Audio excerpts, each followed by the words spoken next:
O assunto hoje é criptomoedas. Como tributar e como declarar.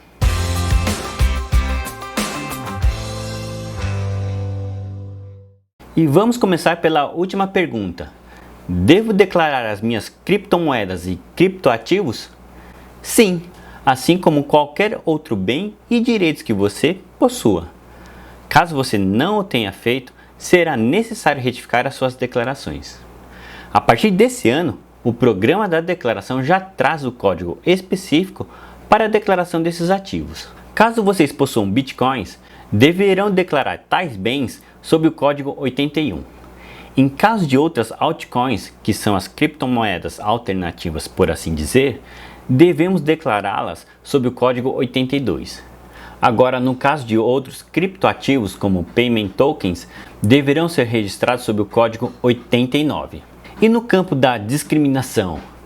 Nesse espaço, devemos escrever todo o histórico da operação, tais como a data de aquisição, quantidade adquirida, valor pago nessa aquisição e o saldo final que detemos ao final do período. Caso tenham ocorrido vendas desses ativos, devemos também detalhar todo esse histórico dessas operações também. E por último, o campo destinado a informar o saldo final em reais em 31 de dezembro de 2020. Quanto devo informar nesse campo? O valor atual dessas cripto ou o seu valor histórico de aquisição?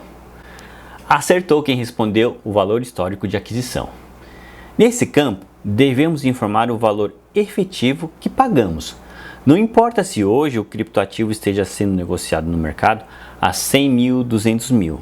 Se pagamos 1.000 por elas, serão esses 1.000 que deverão constar no campo de situação em 31 de dezembro de 2020. E se efetuei diversas aquisições no decorrer do ano, porém a preços diferentes?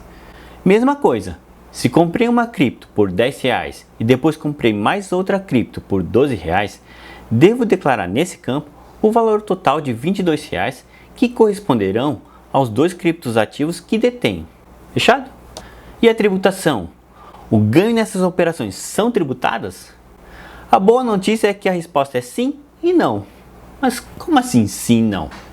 Dependerá, claro, primeiro que realmente você tenha tido lucro na operação. E segundo, qual foi o valor da sua operação? Por que isso? Porque para as operações abaixo de R$35 mil mensais estão isentas de tributação.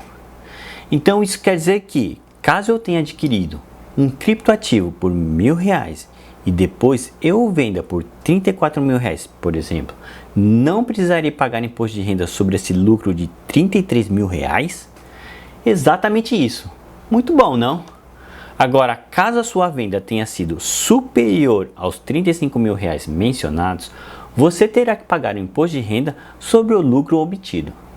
Aqui vale destacar que esse teto de R$35 mil que mencionei não é em relação ao lucro, mas sim à operação. Por exemplo, vamos supor que você comprou um criptoativo por R$30 mil e o vendeu por R$40 mil. O lucro nessa operação foi de R$10 mil. Nesse caso, você terá que pagar imposto de renda sobre esse lucro de R$10 mil, pois o valor da sua venda ficou acima dos R$35 mil, que no caso foram R$40 mil. Sabendo disso, é muito importante que você faça um bom planejamento para pagar o menos possível de imposto. Uma outra pergunta: comprei uma criptoativo lá em 2018 a R$1 e hoje ele está valendo R$100 mil no mercado. Devo pagar imposto de renda sobre essa valorização? A resposta é não. Você deverá apurar o ganho de capital e, consequentemente, pagar o imposto de renda somente na liquidação da operação, isto é, no momento da venda daquele ativo. Posso compensar os prejuízos de um mês com essas operações de cripto com os lucros apurados nos meses posteriores, como acontecem no mercado de ações? Não, isso ainda não é permitido. Uma outra pergunta: troquei um criptoativo por outro, devo pagar imposto de renda?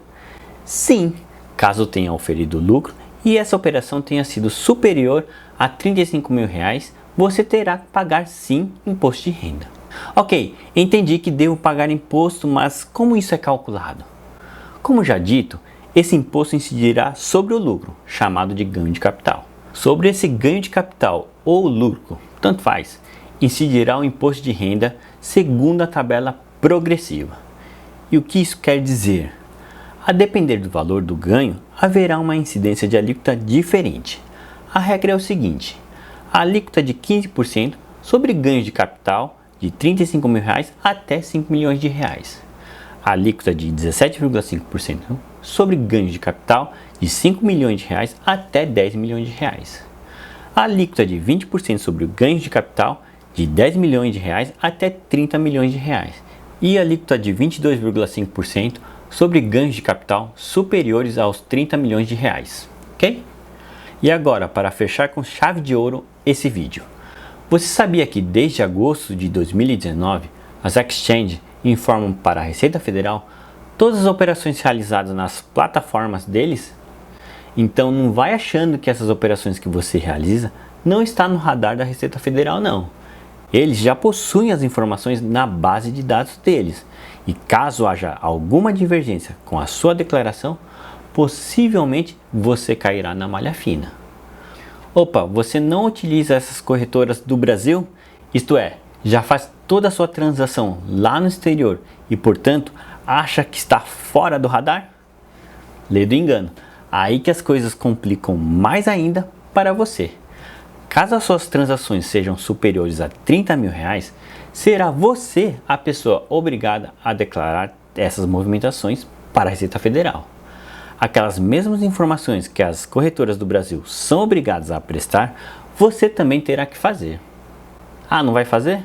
Saiba que a multa poderá variar entre 1,5% e 3% do valor da operação.